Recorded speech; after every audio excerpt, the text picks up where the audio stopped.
ఉన్నారు. ఆయన కృపాసను బట్టి మనందరినీ కూడా శాస్త్ర కృపకు పాత్రం చేసి ఆస్వాదించడానికి, ఘనపరచడానికి ఆయన అంగీకరిస్తూ ఉన్నారు. ఆయన కుమార్తెలకు అభిషేకించి అన్ని విషయములో మనల్ని కనపరచడానికి దేవుడు ఇష్టపడుతూ ఉన్నాడు. ఆయన శాంతి, ఆయన సమాధానం మీకు, మీ కుటుంబాలకు ఎప్పుడు కూడా తోడుగా ఉండి ఉన్నతమైన ఆశీర్వాదంతో మిమ్మల్ని నింపునుగాక. ఆమేన్. యెహోవా తండ్రి యొక్క కృప, యేసు ప్రభువారి యొక్క దివ్య ప్రేమ, పరిశుద్ధ ఆత్మీయ శక్తి మనందరికీ ఎప్పుడు తోడై మనందరినీ ఎప్పుడు దీవిస్తూ మనందరినీ ఎప్పుడు ఆశ్రయిస్తూ ఆయన దివ్య మార్గం మన పైన చేయనుగాక. ఆమేన్. జీవముగా తండ్రికి 2 వందనాలండి. మీ అందరికీ నా ప్రియ వందనాలు చేస్తున్నాను. మరి ముఖ్యంగా నాకు బ్యాడ్ హ్యాబిట్ ఉందండి. ఎమ్మెల్యే గారిని చూస్తే ఎమ్మెల్యేగా అనుకుంటానండి. పెద్ద సినిమాలు చూస్తాను నేను, అందరూ రవిడీలు ఉంటారు కదండి, వాళ్ళలాగా ఉండాలనుకుంటానండి. ఒక్కోసారి సాధులాగా ఉండాలనుకుంటానండి. ఒక్కోసారి పెద్ద రవిడీలాగా ఏమైనా సరే కుటీలు పెడతాండి. ఇటువంటి స్వభావం కలిగి ఉంటానండి. మీలో కూడా నాలాంటి స్వభావం కలిగిన వారు చాలామంది ఉంటారు. దాన్ని చెంచెలలు అంటారు. అది ఒరిజినల్గా మీలోంచి వచ్చిన గుణం కాదు, అది అంటించుకున్న గుణం. మనం బైబిల్ చూసినప్పుడు చాలామంది గొప్పవాళ్ళుగా ఉన్నట్లుగా మనం చూడగలుగుతాం. ఎప్పుడని చూసినప్పుడు వాళ్ళు దేవుడి దగ్గరికి వచ్చినప్పుడు. మనము అబ్రహాం తండ్రి గారిని లేక శారమ్మ గారిని చూసినప్పుడు 72 సంవత్సరాల దాకా చాలా శాపగ్రస్తులుగా ఉన్నట్లుగా, చాలా పాపాత్మలుగా ఉన్నట్లుగా, మరి ఎటువంటి నిరీక్షణ లేని వారిగా ఉన్నట్లుగా మనం చూడగలుగుతాం. 72 సంవత్సరం ఆటోమేటిక్గా వారి దేవుడికి రావటం. అయితే ఒక విచిత్రం ఏంటంటే,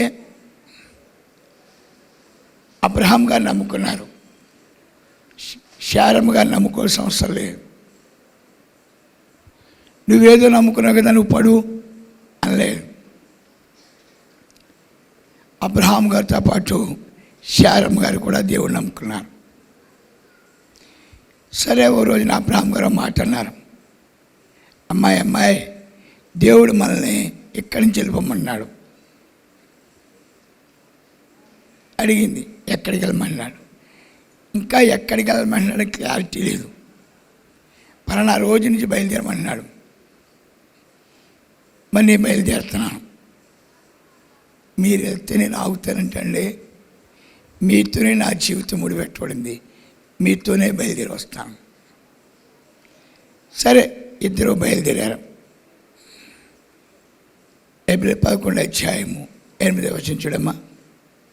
అబ్రహాము పిలువబడినప్పుడు విశ్వాసమును బట్టి ఆ పిలుపునకు లోబడి తాను స్వాస్యముగా పొందనయున్న ప్రదేశమునకు బయలు వెళ్ళెను. మరియు ఎక్కడికి వెళ్ళవలెనో అది ఎరుగక బయలు వెళ్ళెను. ఇది విచిత్రం అండి. సాక్ష్యంగా పొందనై ఉన్నాడనే విషయము దేవుడికి తెలుసు. ఈ విషయం అబ్రహాముకు తెలియదండి. అబ్రహాముకు తెలిస్తే శారమ్మ ఖచ్చితంగా చెప్పేశాం, ఏమేమే అక్కడ ఎలా ఉంటుందట, మన దేవుడు చాలా గొప్పలు చేస్తాంట, మనం బలవంతం చేస్తాంట, మనకి వచ్చేస్తాయంట అని చెప్పి సాధారణంగా మగవాళ్ళు ఆడవాళ్ళ దగ్గర అబద్ధాలు ఎక్కువ చెప్తారు. దానికి కారణం అంటే నేనే బోలని చెప్తాను మా ఆవిడ దగ్గర. అంచేత ఆటోమేటిక్గా చెప్పే ఉండేవాడు, చెప్పలేదు. నాకు క్లారిటీ రావట్లేదు, మనం బయలుదేరి వెళ్దాం. సహధర్మచారినిగా మేము చాలామంది చెప్తా అంటారండి, మా ఆయన మంచోడు కదండి, మా ఆయన తొంటరోడండి, మా ఆవిడ మంచిది కాదండి, మా ఆవిడ తొంటదండి, ఇలాంటి విషయాలు నా ఇంటి వాళ్ళు చాలామంది చెప్తూ ఉంటారు. ఇక్కడ అబ్రహాంతో కలిసి శారమ్మ గారు బయలుదేరి వెళ్ళారు. సరే వెళ్ళారే, ఈయన తిన్నంగా ఉండక పరమగణం వెళ్ళిన తర్వాత అక్కడ చిన్న పాకేసుకుని దాంట్లో చిన్న మంచం కట్టాడు. శారమ్మ గారికి స్నానం చేయడానికి నీళ్ళు లేవు, శారమ్మ గారికి తిన్నామంటే తినలేదు, శారమ్మ గారికి కట్టుకుందామని బట్టలు లేవు. వీళ్ళకు తోడు జుట్టు పెరిగాడు ఒకడున్నాడు, లోతుగాడు ఆడొకడం. పాప ముగ్గురు అక్కడ చేరారు, చిన్న గుడారం వేసుకున్నారు.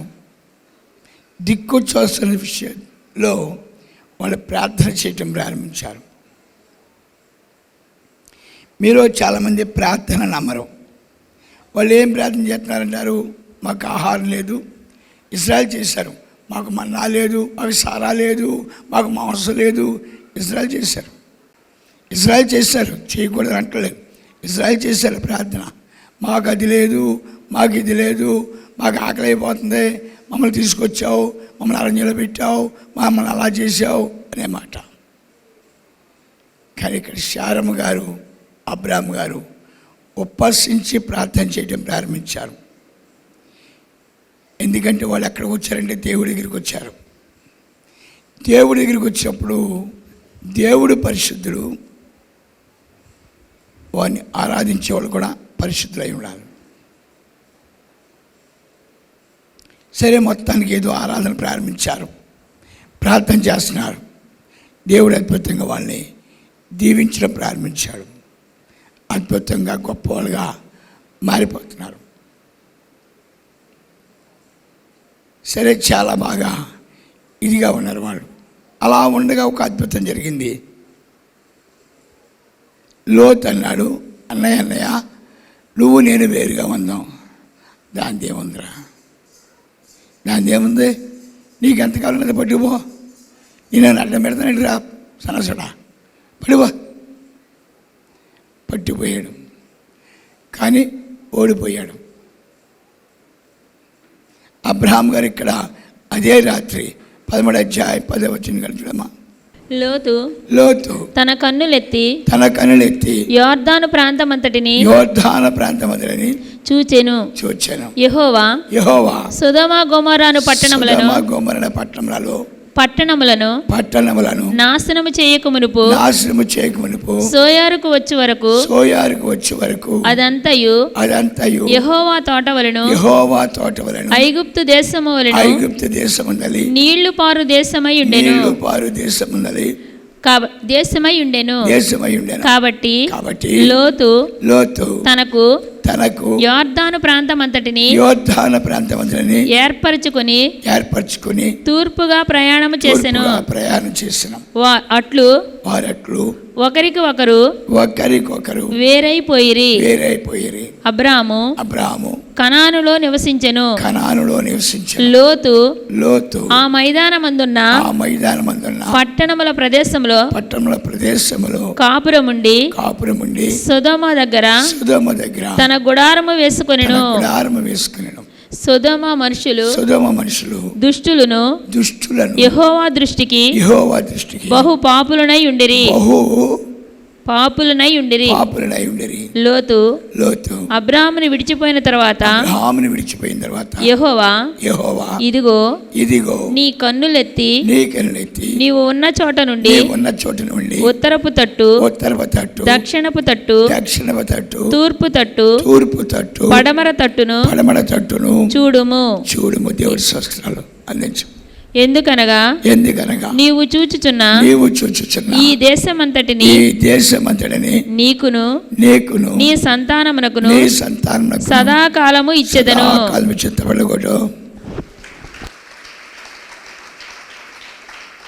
పెద్దోడు అయిపోయాడు, సమస్య లేదు. లోతు ధన సంబంధాలు పెట్టుకున్నాడు, సమస్య లేదు. అందుకు అబ్రహాంతో ఉంటే భక్తి భక్తి భక్తి భక్తి భక్తి భక్తి భక్తి అన్నీ దేవుడు చూసుకుంటాడు.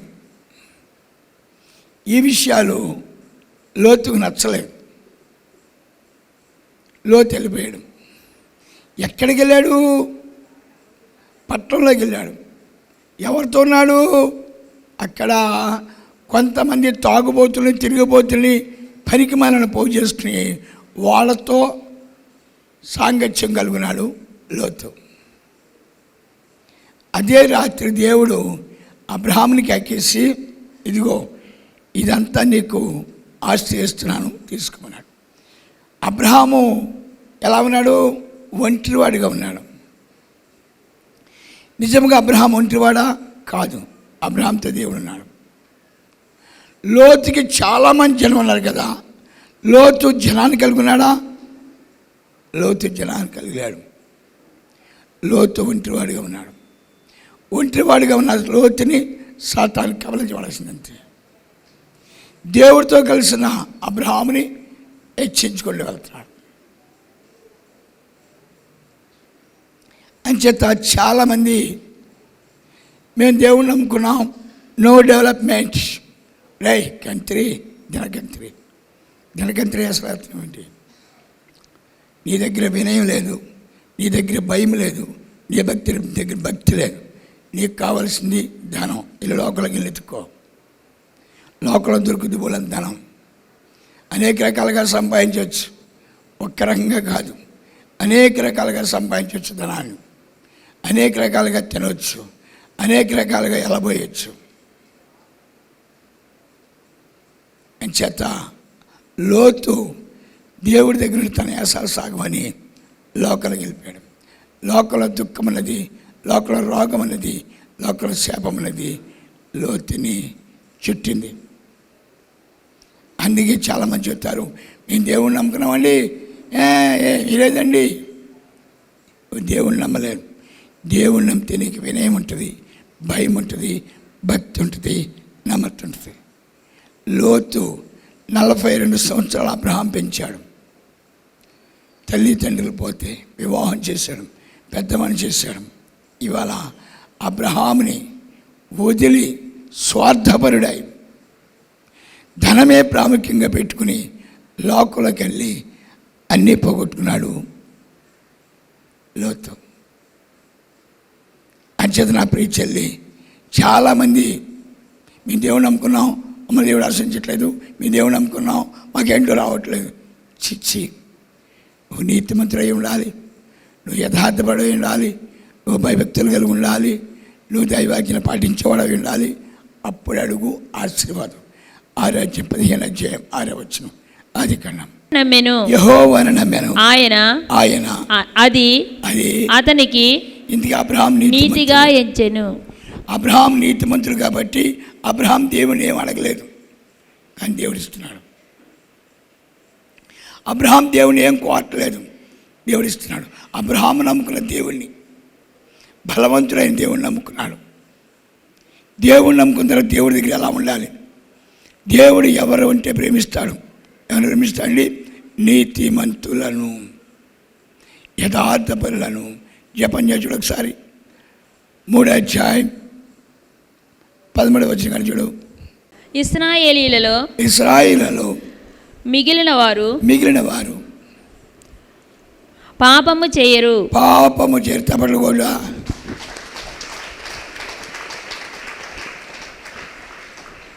నెహెమ్యా 1వ అధ్యాయం 8, 9 వచనాలు.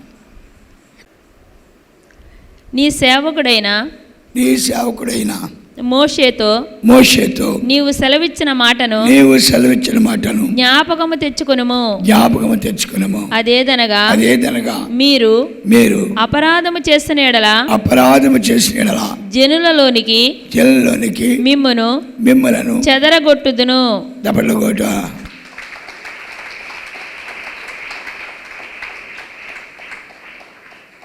చాలామంది గుంజుకునేది అదే, చాలామంది బాధపడిపోతే అదే. దేవుడు నమ్ముకుంటే గాజు తీసేస్తే, దేవుడు నమ్ముకుంటే బొట్టు తీసేస్తే, దేవుడు నమ్ముకుంటే అని చెప్తారు. ఇక్కడ దేవుణ్ణి నమ్ముకున్న తర్వాత నువ్వు భక్తుడిగా మారాలి. మారనే పక్షములో దేవుని యొక్క ఉగ్రతని మీకు వస్తుంది. ఇశ్రాయేలు దేవుడు అన్నీ ఇచ్చిన తర్వాత, అన్ని రకాలుగా ఆశించిన తర్వాత ముందే చెప్పడం మోషే, అయ్యా దేవుడు అన్ని ఇస్తాడు, కానీ మీరు దేవుని విడిచిపెట్టి లోకాన్ని ప్రేమిస్తే ఆయన ఉగ్రత వస్తుంది. ఇప్పుడు నెహెమ్యా చెప్తున్నాడు, మా వాళ్ళు పాడైపోవడానికి, మా వాళ్ళు భ్రష్టులు అయిపోవడానికి, మేము దరిద్రులు అయిపోవడానికి, మీ శాపగ్రస్తులు అయిపోవడానికి మేము దైవాజ్ఞలు మీరాము. ఇది మా స్వయంకృత అపరాధము. అంటే దేవుణ్ణి నమ్ముకున్న వాళ్ళు నిత్యము భయభక్తులు కలిగి ఉంటారు. దేవుని యొక్క ఉగ్రత వస్తామని భయం, దేవుని యొక్క ఉగ్రత చేత కొట్టబడతామని భయం, భయభక్తులు కలిగి ఉంటారు. బట్ నువ్వు తల్లిదండ్రులు ఉన్నారు, వాళ్ళు సన్మానం చేయాలి.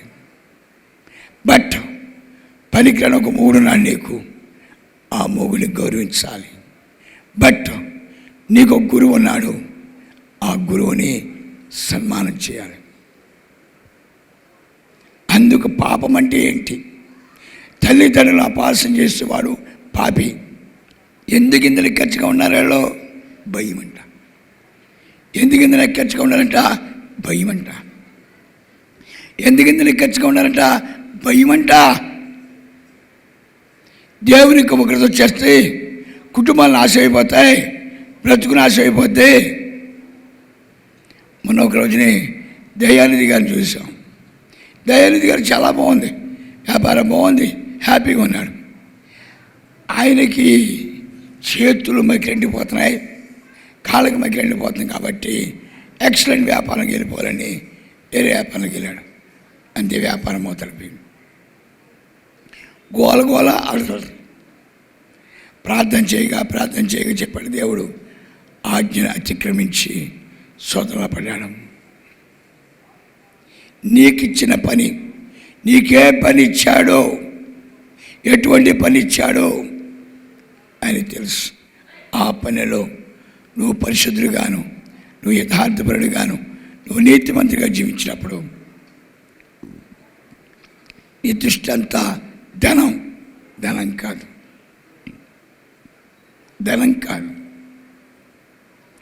ఆశీర్వాదం, చక్కగా కుటుంబం, ఆహార పాలన దీవించబడుతుంది, చక్కటి లోగిళ్లతో, చక్కటి భార్యతో, చక్కటి కుటుంబంతో ఆశీర్వదించబడతాం. అదే దేవునికి ఏర్పాటు. గర్వస్థ రాదు. వాళ్ళ భక్తులు అదే లోతుకి ధనమిచ్చాడు. విపరీతమైన గర్వం, అహంకారం, తాగుబోతుల స్నేహం, తిరుగుబోతుల స్నేహం ఏ మాత్రం కూడా బయలు దుర్మార్గుడికి అధిష్టానుసారంగా జీవించాడు. దెబ్బకి మట్టా సైడ్ అంతే. దెబ్బకి తాగుబోతుగా మారాడు, దెబ్బకి వాడి పిల్లలు వ్యభిచారులుగా మారారు.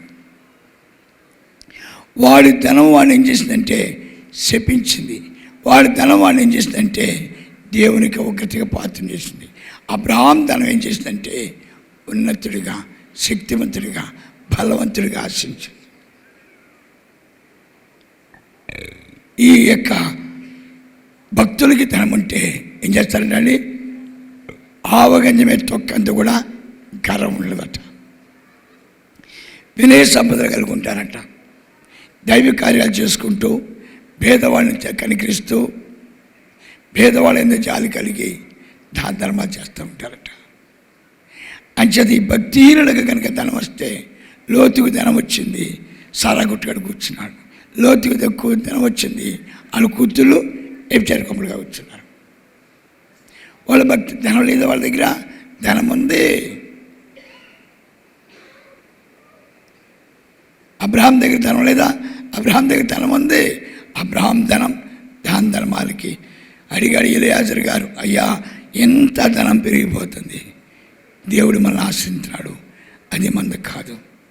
కొడుకుని మనకి ఎగేశాడు, అయినా వస్తా ఏమీ తీసుకురాలేదు, వెళ్తా ఏమీ తీసుకెళ్ళట్లేదు.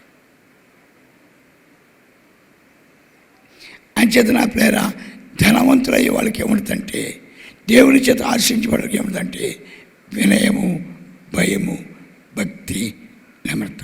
జపంజలకరా వారు ఎవరు భయము లేకుండా విశ్రాంతి గలవారై అన్నపానములు పుచ్చుకొందురు. అన్నపానములు మనం చూస్తూ ఉంటాం. అనేక మంది పెద్ద పెద్ద ధనవంతులు, గొప్పవారు విశ్రాంతిగా ఉంటారు. వాళ్ళు ఒక పని చేస్తారు. నేను డాక్టర్ వినోద్ బాబు గారిని చూశాను.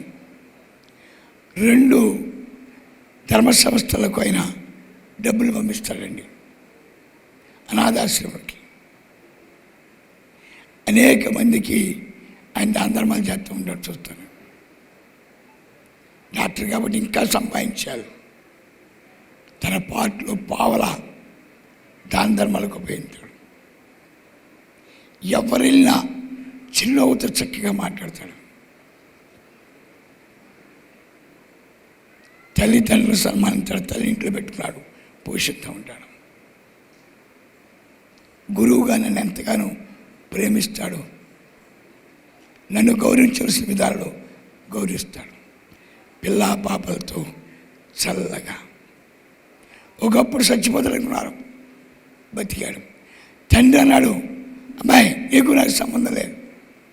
అలాగే కష్టపడి చేశాడు. ఇవాళ ఒక మార్గంలో పయనిస్తున్నాడు. విజయవాడ నుంచి ప్రతి నెల ఈ స్థలంలోకి వస్తాడు. ప్రతి ఆదివారము శ్రీనుకొండ ఆరాధనకి కంపల్సరీ హాజరవుతాడు. ప్రతి మంగళవారము శ్రీనుకొండలో 107 రౌండ్లు వేస్తాడు. వినోద్ బాబు పెరిగిపోతున్నాడు, తెగ సంపాదించేస్తున్నాడు. అవును, వినోద్ బాబు పెరగడానికి అన్న దగ్గర వినయం ఉంది, అన్న దగ్గర నమ్రత ఉంది, అన్న దగ్గర భక్తి ఉంది. అవే అతన్ని పెద్దవాడిని చేస్తున్నాయి. నేను అదే చూస్తాను. గురువుగా నేను చాలా ఆశ్చర్యపోతాను. ఆయనలో అంత వినయం ఉంది, ఆయనలో అంత భయం ఉంది, ఆయనలో అంత భక్తి ఉంది. అందుకే ఎదుగుతున్నాడు. తండ్రిని ఆస్తి పంచిపెట్టినాడు, పంచిపెట్టుకునే దేవుడు దీవించాడు. అన్ని విధాల దేవుని చేత ఆశించబడుతున్నాడు. నిర్భయముగా. ఇప్పుడు మాట అంటాడు, దేవుడు పిలిస్తే సేవలోకి వస్తాను. హాస్పిటల్ బ్రదర్, దేవుడు చూసుకుంటాడు. నీ సేవ చేస్తాను. అదేంటండి అంత పెద్ద సంస్థలు అవుతాం? అవునండి, దేవుడి కన్నా సంస్థ గొప్పది కాదు. చచ్చిపోయినను బతికించుకున్నాడు, ఆయనను నేను తెచ్చుకోవాలి అని చెప్పినప్పుడారా ఈ వినయము, ఈ భయము, భక్తి ఎక్కడ ఉందో అక్కడ ఘనత ఉంది. ఈ వినయము, ఈ భయము, ఈ భక్తి ఎక్కడ ఉందో నిర్భయము. అలా వెళ్తూ వినోద్ బాబు గారు ఒక చక్కటి పని చేశాడు. తన హాస్పిటల్ని కార్పొరేషన్గా మార్చిపడేశాడు. తను ఉండే అవసరం లేదు. అందుకు నా ప్రియ చెల్లి, నా ప్రియ తమ్ముడా, నేను ఎందుకు ఆస్వాదించబట్టలేదు? లోతుగా ఉండే గుణాలు నీలో ఉంటే నువ్వు ఆస్వాదించబడవు. అబ్రహాముకు ఉండే గుణాలు నీలో ఉంటే నిశ్చయముగా నువ్వు ఆస్వాదించబడతావు. అందుకే ముందుకెళ్ళమది. సియోను నివాసులారా, ఉత్సాహ ధ్వని చేయుడి. ఎప్పుడైతే దేవుడి దగ్గరికి వచ్చాడో ఆయన ఒకటి చెప్తున్నాడు, నాట్యం చేయండి. తిరిగి మీకు ఏం ప్రారంభం అవుతుంది? ఆశీర్వాదం. దేవుడి గురించి ఆశీర్వాదం రాదా? ఎవరు చెప్పారు మీకు? దేవుడి గురించి దీవెన రాదా? మీకు ఆశీర్వాదం ఎందుకు కావాల్సింది? మీకేదో కావాలి, దేనికోసం ట్రయల్ చేస్తున్నారు? లోతు గారికి ఆశీర్వాదం కదా కావాల్సింది. తాగుపోతే ఫ్రెండ్స్ కావాలి, తాగుపోతే ఎదవలతో సమాసం కావాలి, తాగుపోతే దరిద్రులతో సమాసం కావాలి. తన పిల్లలు ఆ పట్టణంలో ఎదవలా తిరగాలి. కానీ అబ్రహాం దేవుని యొక్క నివాసంలో ఉన్నాడు, సంతోషంగా ఉన్నాడు, సమాధానంతో ఉన్నాడు, ఆనందంగా ఉన్నాడు. అంచేత దేవుని పాదాల దగ్గర ఏమున్నది అని చూసినప్పుడు శాంతి ఉన్నది. దేవుని పాదాల దగ్గర ఏముందని చూసినప్పుడు సమాధానం ఉంది. దేవుని పాదాల దగ్గర ఏముందని చూసినప్పుడు ఆశీర్వాదం ఉంది. అంచేత ఈ ఆశీర్వాదం ఎవరికి రాదు? దీనాత్మలు ధన్యులు, వారి దేవుని కృపకు పాత్రులు. నువ్వు దీనుడు కాకుండా, నువ్వు యథార్థపడు కాకుండా, నువ్వు భక్తుడు కాకుండా నువ్వు ఆశీర్వాదం పొందుకోవాలనుకుంటావు, నీ తప్పు. నెక్స్ట్ నువ్వు ఇంకోటి అవుతావు, శాపగ్రస్తులు అవుతావు. దేవుడి దగ్గర రాకుండా ఉంటే ఎలా ఉంటావు నాకు తెలియదు. దేవుడి దగ్గర రాకుండా ఉంటే నువ్వు ఎలా, నీ జీవితం ఎలా కట్టబడి తెలియదు. కానీ దేవుడి దగ్గరికి వచ్చిన తర్వాత నువ్వు ఆస్వాదించబడకపోతే, నీకు వినయం రాకపోతే, నీకు దీవెన రాకపోతే, నువ్వు నమ్రత కలిగి లేకపోతే శపించబడతావు. దేవుని దగ్గర నువ్వేం సంపాదించావు? శాపాన్ని. దేవుడి దగ్గర నువ్వేం సంపాదించావు? దుఃఖాన్ని. అబ్రహాం ఏం సంపాదించుకున్నాడు? ఆశీర్వాదాన్ని. ఎంతవరకు ఆశీర్వాదాన్ని? అది 22వ అధ్యాయం 17వ వచనం. నేను నిన్ను ఆశీర్వదించి ఆకాశ నక్షత్రముల వలె సముద్ర తీరమందలి ఇదిగో చెప్పడే బోధిగాంతల వరకు నీ సంతానము రాజులుగా ఉంటారు, నీ సంతానము ఏలికలుగా ఉంటారు, నీ యొక్క వంశము తరతరాలు దీవించబడతారు. లోతు వంశము అయిపోయింది, అబ్రహాము వంశము నేటి వరకు దీవించబడుతుంది.